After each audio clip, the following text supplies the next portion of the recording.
Hello Galovers, welcome back to my channel Trending Gelo. Kali ini kita akan merangkum alur film India berbahasa Kanada dengan judul 21 Hours. Film yang dirilis tahun 2022 ini disutradarai oleh Jai Sankar Pandit dan dibintangi oleh Dhananjaya dan Durga Krishna. 21 Hours berkisah tentang usaha seorang opsir polisi untuk menemukan pelaku penculikan terhadap seorang wanita dalam kurun waktu 21 jam. Siapakah pelaku penculikan dan berhasilkah opsir polisi itu menyelamatkan nyawa wanita tersebut? Penasaran? Nah Galovers, makanya simak rangkuman alur film ini tanpa skip biar ketemu magisnya film ini. Dan jangan lupa subscribe agar bisa update film India terbaru lainnya spesial di channel ini. Oke Galovers, tanpa banyak basa-basi, kita langsung ke TKP.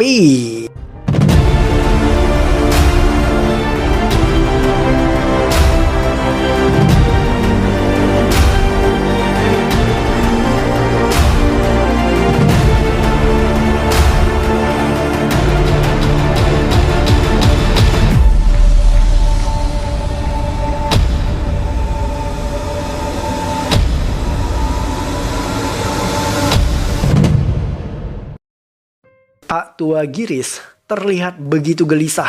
Malam sudah larut, tetapi putrinya belum juga pulang. Giris segera menelpon temannya yang bernama Joe dan meminta bantuan Joe untuk mencari putrinya yang bernama Madhuri. Joe siap menolong temannya Giris. Ia kemudian meminta foto Madhuri karena Joe tidak mengenali wanita itu. Sekitar 1 jam berlalu dan Joe kemudian menghubungi Giris. Ia meminta Giris untuk menjemput putrinya di kantor polisi wilayah Whitefield. Karena menurut Joe, saat ini Madhuri telah diamankan oleh polisi yang bernama Srikan di kantornya. Whitefield jaraknya lumayan jauh dari kediaman Giris. Tetapi malam itu Giris dan istrinya tetap memutuskan untuk menjemput Madhuri. Setibanya di kantor polisi, mereka disambut oleh polisi yang bernama Patil. Anehnya ketika ditanya, polisi Patil mengaku bahwa tidak ada wanita yang bernama Madhuri di kantor polisi itu. Giris dan istrinya semakin bingung. Ia kemudian menghubungi Joe dan setelahnya Joe menelpon Pak Menteri. Tidak lama berselang, beruntung Srikan datang. Ia segera membawa Giris dan istrinya keluar dari kantor polisi. Srikan membawa mereka ke sebuah hotel. Srikan menjelaskan bahwa ia ditelepon oleh Pak Menteri untuk menjemput Madhuri, tetapi seseorang telah mendahului dirinya. Srikan tidak tahu siapa orang itu dan apa motifnya. Karena itulah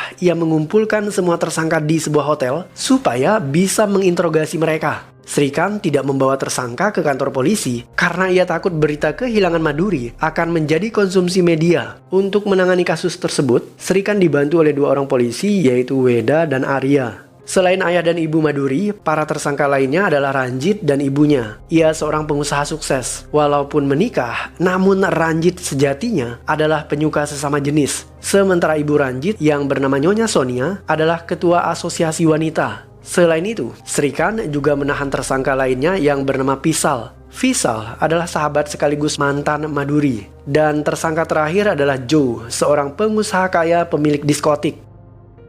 Srikan memulai interogasinya dengan menanyakan kronologis hilangnya Madhuri. Menurut orang tuanya, Madhuri kabur dari rumah suaminya dan menemui sahabatnya Visal. Visal tidak bisa menampung Madhuri di rumahnya karena ia sudah punya tunangan. Visal kemudian menelpon ayah Madhuri supaya mereka menjemput anaknya di kota Whitefield.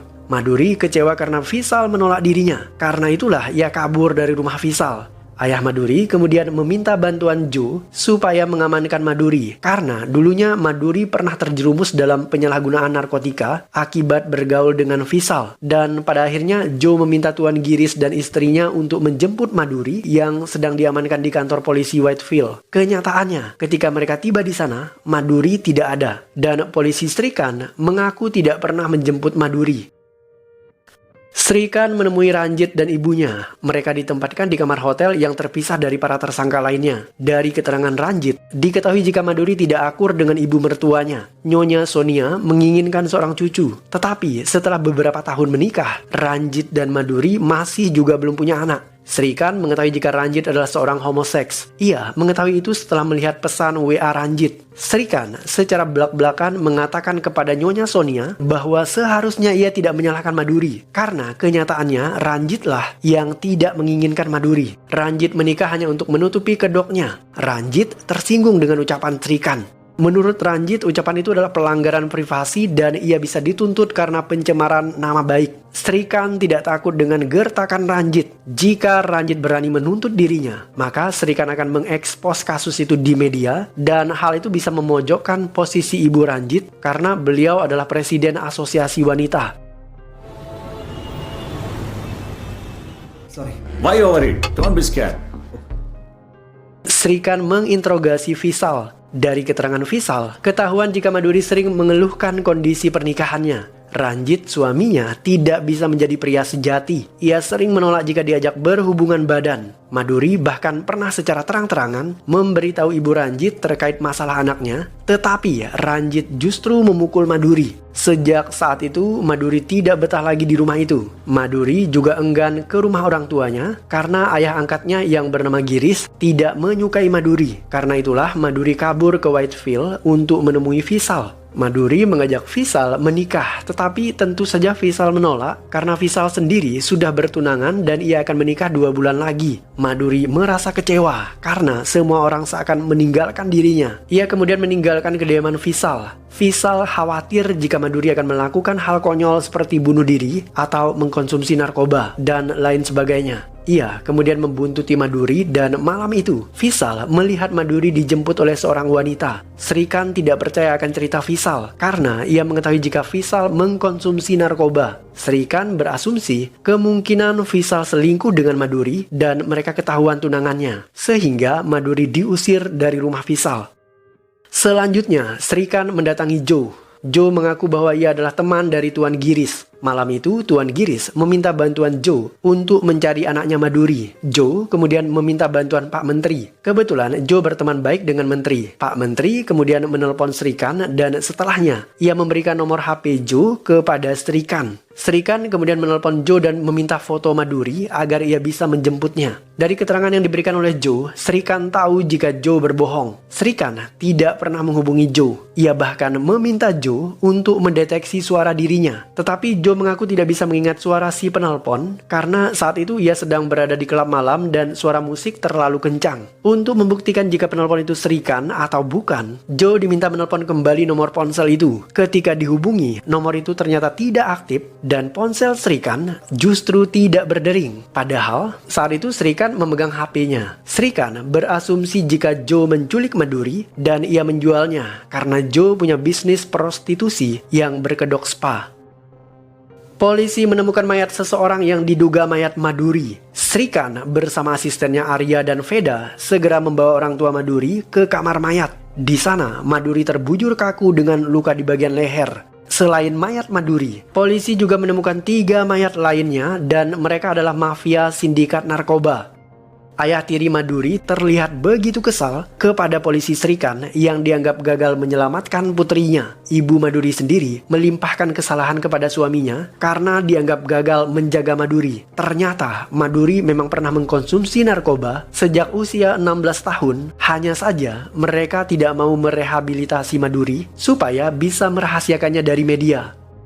Srikan segera memberitahu Menteri bahwa mayat Madhuri telah ditemukan. Srikan penasaran jangan-jangan ada tersangka lain yang terlibat dalam pembunuhan Madhuri. Srikan kemudian menunjukkan rekaman CCTV yang memperlihatkan sosok seorang gangster dan gangster tersebut sangat mencurigakan. Ia melintasi area di mana Madhuri dijemput. Kebetulan Srikan mengetahui titik penjemputan dari pemuda yang bernama Vishal. Srikan berniat menginterogasi gangster tersebut, tetapi Menteri melarangnya karena kasus kematian Madhuri akan dilimpahkan kepada tim khusus tindak kriminal. Atas perintah Menteri, Srikan terpaksa membebaskan semua tersangka yang mereka tahan di hotel. Asisten Srikan yang bernama Arya mendatangi para tersangka. Ia mengatakan bahwa Madhuri telah tewas. Para tersangka terlihat kaget dan bahkan ada yang bersedih. Tetapi, benarkah mereka benar-benar terkejut dan simpati dengan kematian Madhuri? Dan siapakah di antara mereka yang telah membunuh Madhuri? Well, let's find out.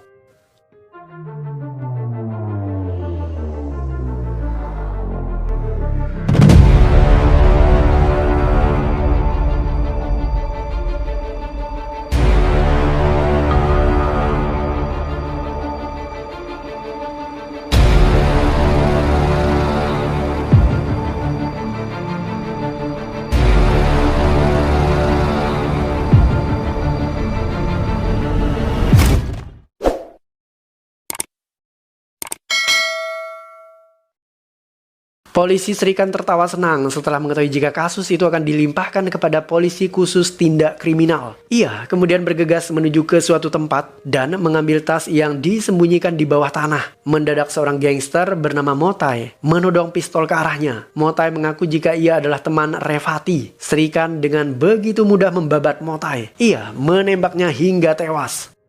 Setelah mengambil tas berisi sejumlah uang, polisi Srikan bergerak ke sebuah gudang tua. Di sana ia menemui wanita yang bernama Revati. Hanya butuh waktu 21 jam bagi polisi Srikan untuk melakukan semua kejahatannya itu. Setelahnya, ia membunuh Revati tanpa ampun. Dan ternyata yang terjadi selama 21 jam sebelumnya adalah ಅವ್ರಿಗೆ ಒಳ್ಳೆ ಮಾಲ್ ಬೇಕು ನಮಗೆ ಒಬ್ಬ ಪೊಲೀಸ್ ಆಫೀಸರ್ನ dope deal ಕರ್ಕೊಂಡು ಹೋಗಿ ಎಷ್ಟು Malam itu polisi Srikan bersama seorang gangster wanita yang bernama Revati merencanakan transaksi narkoba. Revati dan Srikan berniat menipu ketiga mafia dalam transaksi mereka. Dengan demikian mereka akan mendapatkan uang dan juga narkoba. Mendadak Srikan ditelepon oleh menteri. Menteri meminta bantuan Srikan untuk menjemput Maduri. Srikan tidak bisa menolak menteri karena ia dijanjikan promosi jabatan. Supaya bisa mengenali Maduri, Srikan kemudian menghubungi Joe. Menteri memberikan nomor ponsel Joe kepada Srikan. Setelah mengingat nomor tersebut, mendadak HP Srikan lowbat. Ia meminjam HP Revati untuk menelpon Joe. Ketika ditelepon, Joe tidak begitu jelas mengingat suara Srikan karena saat itu Joe sedang berpesta di sebuah klub malam. Joe kemudian mengirimkan foto Maduri kepada Srikan melalui ponsel Revati. Itu sebabnya ketika Joe menelpon Srikan, ponsel Srikan tidak berdering. Setelah mengetahui wajah Maduri dan di mana posisinya, Srikan dan Revati menjemput Maduri. Mereka memarkirkan mobil lumayan jauh dari Maduri dan tidak terpantau kamera CCTV. Srikan menunggu di mobil dan ia memaksa Revati untuk turun dan menjemput Maduri. Ketika Maduri dijemput Revati, di saat itulah Vishal secara diam-diam mengamati mereka dari kejauhan. Itu sebabnya Vishal mengaku bahwa yang menjemput Maduri adalah seorang wanita. Saat dalam perjalanan, mendadak Revati mendapatkan pesan WA dari komplotan mafia. Mereka meminta transaksi secepatnya dilakukan dalam waktu 15 menit dan di tempat yang telah ditentukan. Jika Revati tidak datang, maka kesepakatan akan dibatalkan.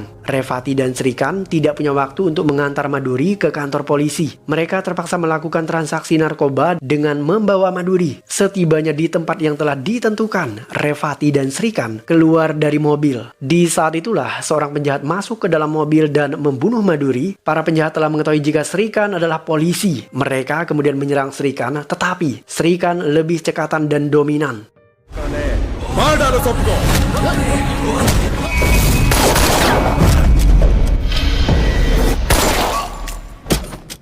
Srikan berhasil membunuh 3 orang mafia tadi. Setelah itu, ia membawa uangnya kabur. Ketika masuk ke dalam mobil, Srikan baru sadar jika Maduri telah tewas dibunuh oleh salah satu mafia. Untuk menutupi keterlibatan dirinya dalam kasus kematian Maduri, Srikan meletakkan mayat Maduri di tempat itu. Dan ia juga meletakkan narkoba di sana, sehingga kematian Maduri dianggap sebagai perang antar geng dalam transaksi narkoba. Ketika Srikan membereskan mayat Maduri, Revati justru membawa kabur uang itu. Revati mengkhianati Srikan karena ia telah bersekongkol dengan gangster yang bernama Motai. Srikan berhasil menemukan persembunyian Revati. Ia kemudian menembaknya. Setelah itu, Srikan mengambil tas tersebut. Srikan tidak sadar jika Revati belum benar-benar mati, meskipun ia tertembak. Setelah itu, Srikan menyembunyikan tas tersebut. Polisi Srikan juga membawa ponsel Maduri dan ia membuang ponsel itu di dalam mobil truk yang sedang melintas. Setelahnya, Srikan menuju ke kantor polisi dan menemui orang tua Maduri yang sedang mencari anaknya. Dan ia mulai bersandiwara dengan menjadikan mereka semua sebagai tersangka, kemudian mewawancarainya di sebuah hotel. Film ditutup dengan adegan di mana menteri akhirnya membentuk sebuah tim khusus untuk menangani kasus kematian Maduri. Menteri menunjuk Srikan sebagai ketua tim tersebut dan kembali Srikan tertawa senang karena ia akan melimpahkan semua kesalahan itu kepada orang lain sehingga penyebab kematian Maduri yang sebenarnya tidak akan pernah terungkap. Sementara ponsel Maduri yang dibuang di truk tadi justru ditemukan oleh sopir truk dan ponsel itu menjadi miliknya setelah ia mengganti kartu SIM-nya. Dan film pun berakhir.